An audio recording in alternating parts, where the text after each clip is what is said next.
Right, this evening I've got another really great tool to show you, which I've made for my Myford ML7.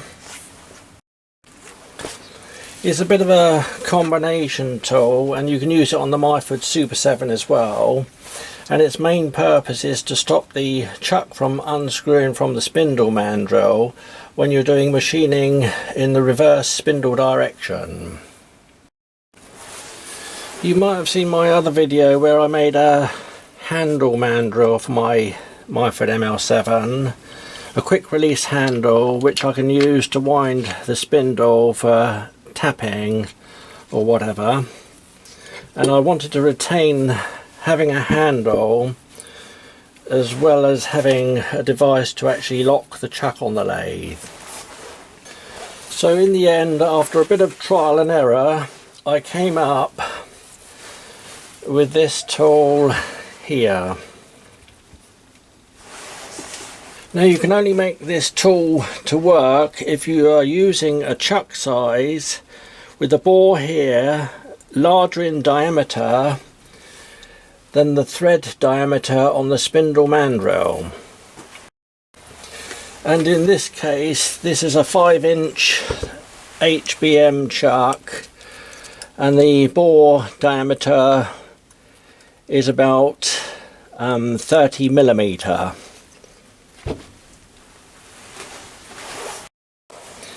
And the thread diameter on the spindle mandrel roughly is about 26 millimeter.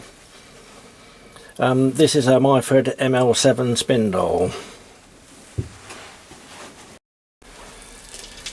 So what I've done, I've simply made a drawbar out of mild steel, threaded 8mm on the end, a piece of 316 stainless steel on the end there, which I've brazed onto that, threaded and brazed onto that, and then I've also, to make sure, domed the end over to trap it all on there and make sure that this end cannot come off. So imagine this spindle on the lathe, back plate and a chuck on the end there. The drawbar would go down through the chuck, and this angle here will locate on the angle of the back plate like that, and this mandrel piece here goes down over the drawbar and into the spindle, and the shoulder here locks up on the back of the spindle, and then you tighten an 8mm nut on the end there fairly tight, and another stainless steel one with a nylock insert onto the back of that one, tighten them up both together, and there's no way that that chuck can unscrew when you're doing machining in reverse spindle direction. Plus, when you take it all apart again, there will be no damage at all to the actual spindle bore back end, because the bush here is only locating on the back plate. I've also made the handle with a 4-hole design, so I can pick up in any of those holes. Plus, I've inset a magnet in there to run my RPM gauge. Right, this is my Myford ML7, and you'll see that I've done another upgrade here. I was going to put the or wire the motor, the old motor, for reverse, but when I came to do that I noticed the wires were all messed up inside.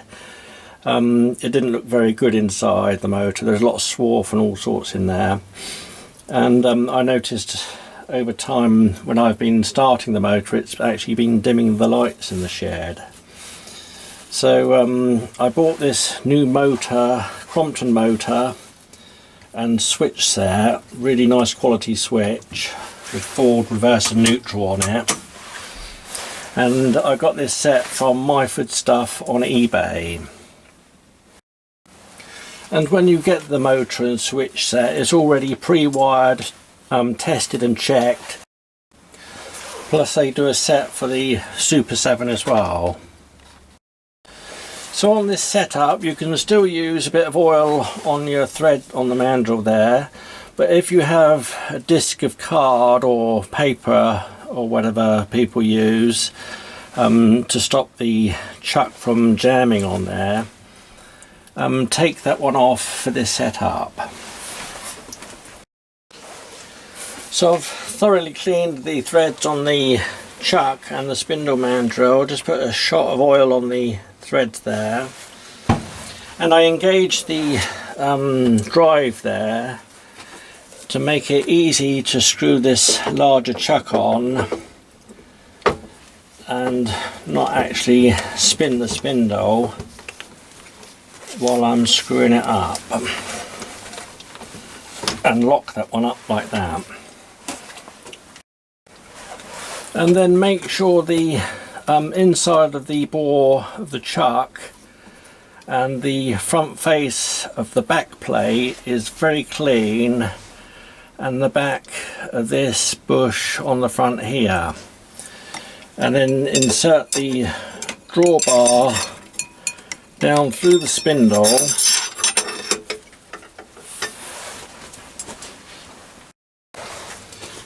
and while you push your finger on the front of the bush inside the chuck,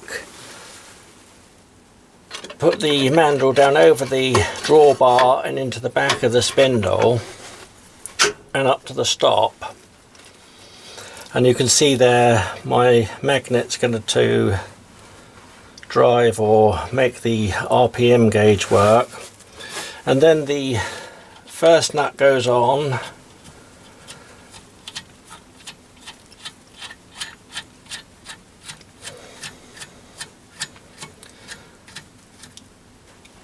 and you have to push your thumb on the front of the drawbar to stop it from spinning until the nut just starts to bite, and then do that one up fairly tight,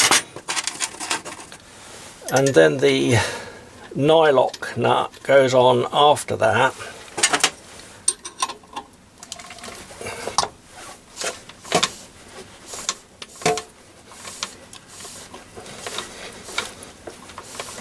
I needn't have all this thread on there. I can take a bit more of that off later if I want to. And then lock that one onto that first nut like that, nice and tight. So then I can use my handle whenever I like to turn the spindle, and you can also do screw cutting with this handle, not just tapping or die cutting. You can actually do proper single point or full form threading as well. Quick release, make sure you've taken it off before you start the lathe. So now I've set my stop so that the thread will start in the undercut each time. I've zeroed the tool on the diameter. This diameter has been turned for 3/8 BSP.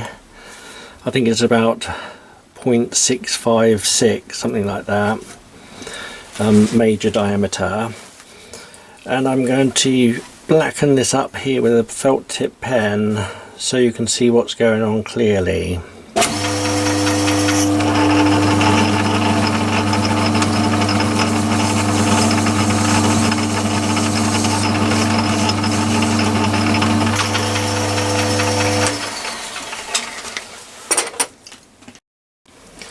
So like I say, the spindle's going in reverse the lead screw is going forward as normal, and before I do anything I'm going to just test with the half nut engaged that everything is moving in the right direction.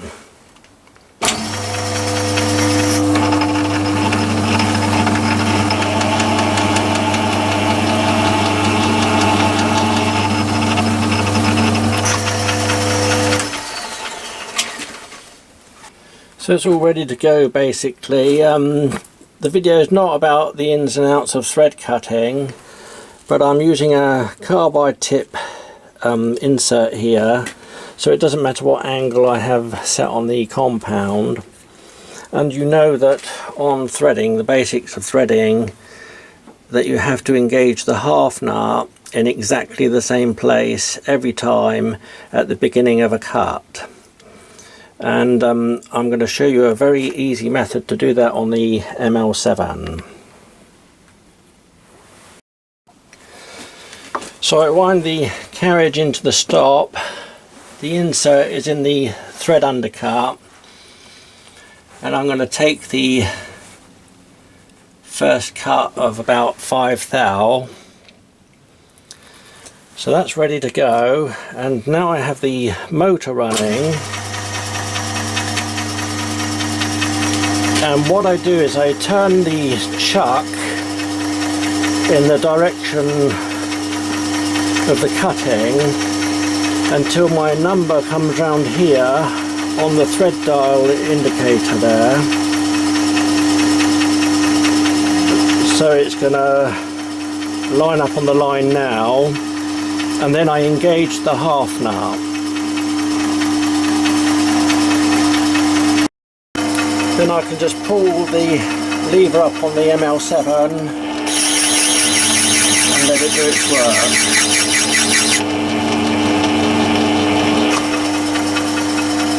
Wind the tool out, release the half nut and take the tool back in.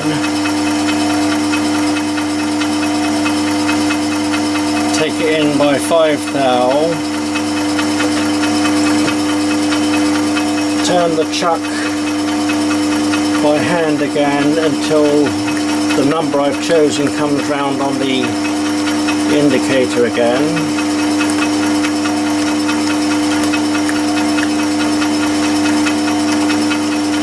This is a great method if you're beginning screw cutting. You don't have to have the split second reaction. You need to engage the half nut on time. So the markers lined up again, engage the half nut, pull up the lever, and it does the second pass.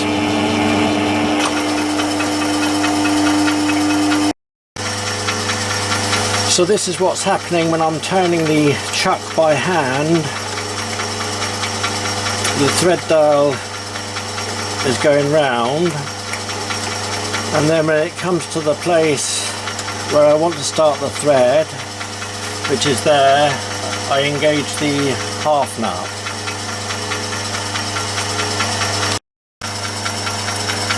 And pull up the lever.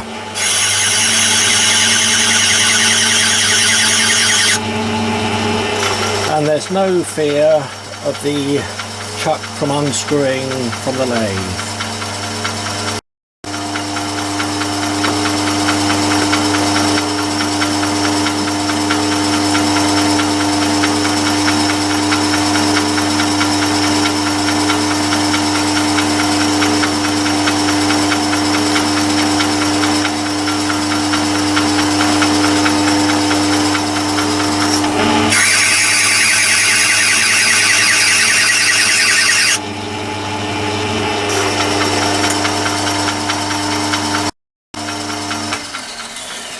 So that's a nice easy method of screw cutting on the ML7, and it's great if you're new to machining or if your reactions are a bit slow.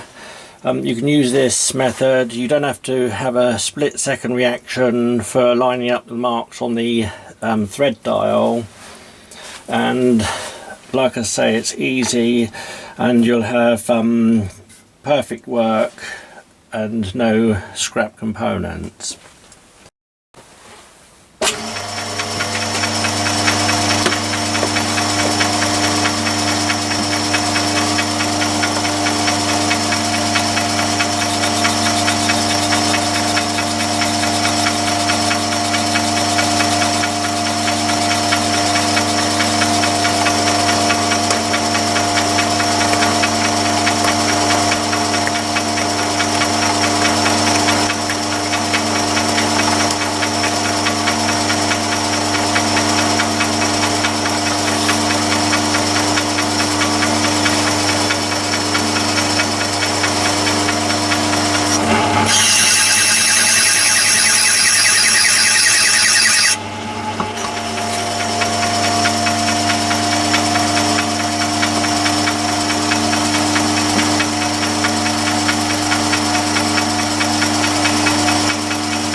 Engage.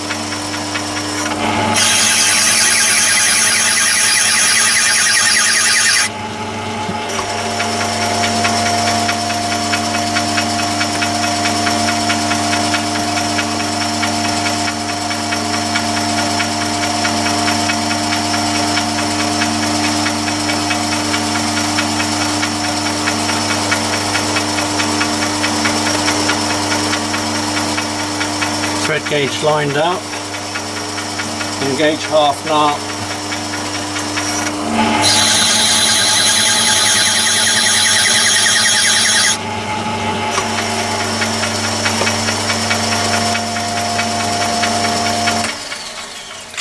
and that's it. And I fully tested the drawbar earlier today. I cut some steel threads and it didn't loosen at all, stayed absolutely solid, so it's worked perfectly. And now I'll just show you what you can do with it as well. You can actually bring the tool to cut again,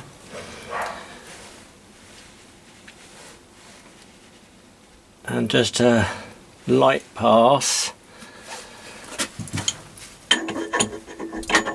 put the handle on and wind it until the thread gauge or thread dial lines up, engage to the half nut, and you can actually cut threads by hand.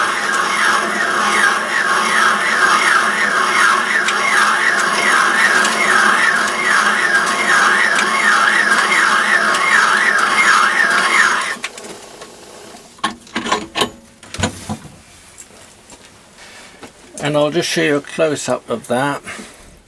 Wind the carriage into the stop,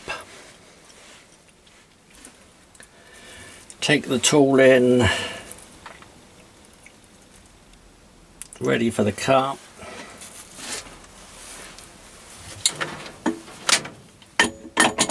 Put the handle on the back and wind the spindle until the thread dial lines up, engage the half nut,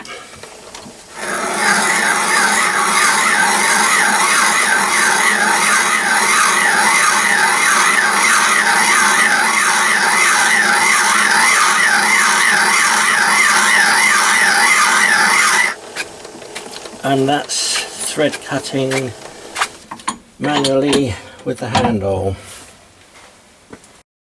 Incidentally, I forgot to mention earlier that this is a 5-inch HBM chuck, and even with the mandrel in the chuck I can still put a bar about 3 inches into the chuck. Plus I can use the same drawbar handle method on my ER44 collet chuck. So there's the finished thread that I've just done, and At the end of machining, just take the 2 nuts off the end, push the drawbar out easily, take the mandrel out the back, ready for next time. And just a quick word of warning before I go. If you have a screw-on chuck on your lathe, do not do any of the machining that I've shown in this video this evening with the reverse spindle direction, unless you've got a good, solid, strong drawbar method like this one to secure that chuck onto the spindle mandrel and stop it from unscrewing when machining. If you did the machining without it, the chuck will unscrew and cause serious damage.